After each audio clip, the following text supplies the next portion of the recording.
حضور اکرم صلی اللہ علیہ وآلہ وسلم کا ارشاد ہے کہ مومن کی جان اپنے قرض کے سبب معلق رہتی ہے جب تک کہ اس کا قرض ادا نہ کر دیا جائے۔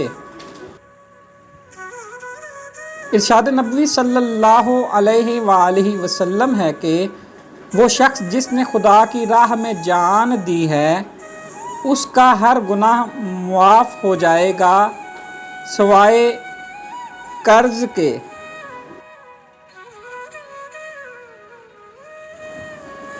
فضول خرچی کا لازمی نتیجہ قرض ہے، اور قرض وہ بلا ہے جس سے مقروض انسان میں نہ خودداری باقی رہتی ہے اور نہ خصلت و صفات حمیدہ۔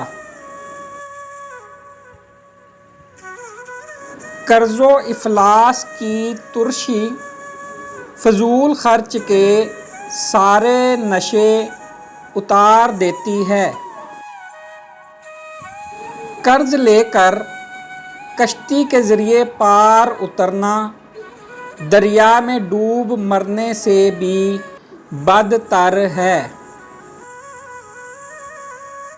قرض ایک قفس ہے جس میں داخل ہونا تو آسان ہے لیکن اس سے باہر نکلنا مشکل ہے۔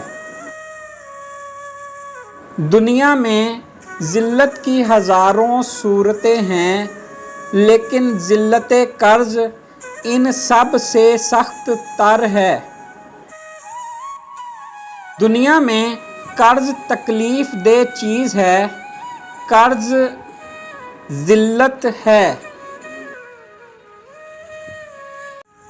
نہ قرض خواہ بنیے نہ مقروض، کیونکہ قرض اکثر نہ صرف خود بھی ضائع ہو جاتا ہے بلکہ دوستوں کو بھی جدا کر دیتا ہے۔